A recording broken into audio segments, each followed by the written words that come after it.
Yo, I got another story for this podcast. Actually, we're talking about the worst injuries. Okay, Bruce, you're gonna love this story. All right. Okay, so this isn't even like the worst injury, but this is like it just to make people laugh. So, you guys know what a hematoma is, right? Where you like, you hit like a muscle and it like bleeds underneath the skin. You basically just get a big blood blister. Yeah. Okay, so all right, so buckle in. Here we go. So it was like at Blue Mountain, and you know, like Blue Mountain, when you're in the Badlands Train Park, it gets super icy, right? Like the landings are basically washboards. Yeah. Like you land and then you try to stop for the next feature, it's like because like everyone lands and like especially snowboarders have to put the brakes on their heel edge and just like brake to the next one. Yeah. So I remember going for a front four, catching my edges and just going hip first into like the iciest landing you've ever just to a skating rink. Yeah. And I remember like lying there being like, I just tore my ass cheek. Like, this is bad. I've been there. I wake up the next day, and I'm not gonna lie, like, half of a watermelon grew up the side of my butt cheek.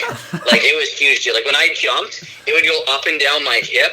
Oh, God. Like, it was like a giant tumor. It was so gross. Like, you'd poke it, and it was like a water bed. Oh. And then my buddy calls me up, and he's like, yo, we're going to Tremblant. Like, do you want to join?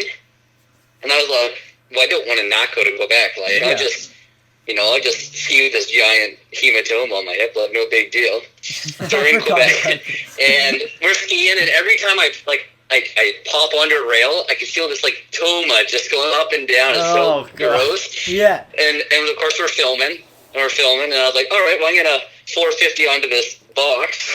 Yeah. And so I 450 on, and I slip out and land directly on the hematoma, and I'm just like, wait. It didn't hurt so bad. Woohoo! You lucked out. It just and stand up, and I can't find it, dude. Like I look around my body.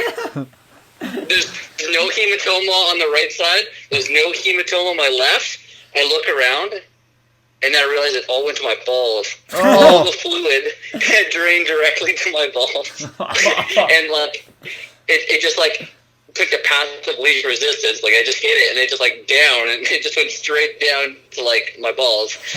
And so I'm sitting there like, guys, like I'm gonna have to pull down my pants, like just show my friends, like you have to check it out. Like I'm sorry, I don't want to make you like do this. Like I'm really worried. Yeah. So I like dropped my pants on the ski hill in the middle of the train park, and my buddy Chris, who I mentioned before, he was like, oh man, you gotta go to the hospital. Like like it's pretty bad. Like, and then a ski patrol goes by at the same time, and he's speaking French, and he's like trying to be like, what are you doing? Because I'm like ass naked in the middle of the train park holding myself.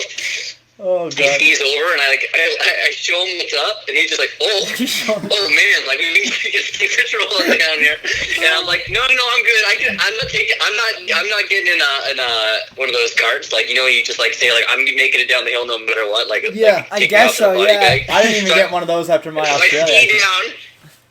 Yeah, so I ski down with like I pull my pants back out, I ski down like in this biggest snowplow, trying to like get to the bottom. And then I remember going to the hospital and I had to pay like $50 for his private clinic. And basically this guy like felt me up and was like, yeah, that's just a bunch of water, it'll evaporate over time. Like here's a donut. And I was like, no, can you just like drain them? Like, can we just get this over with? Like it's super uncomfortable. I gotta drive like 9 hours back to Manitoulin Island. Like, and he's just like, no, don't worry about it. A couple days go by, all of a sudden, it's like the balls are green, red, purple, like every color you could possibly imagine, like a rainbow. And I was like, that is not water. Like, I gotta go back. I gotta see somebody. Like, they don't hurt, but like, this is not cool. This is not okay, yeah. And they look at it and they're like, oh no, that's what happens to like dead blood. Like, it turns colors like dried blood. So basically, like, I thought it was water, but like when I ripped my butt, it was like blood underneath the skin. Yeah. And so when it drained down, it just changed my skin color. So it was dead blood.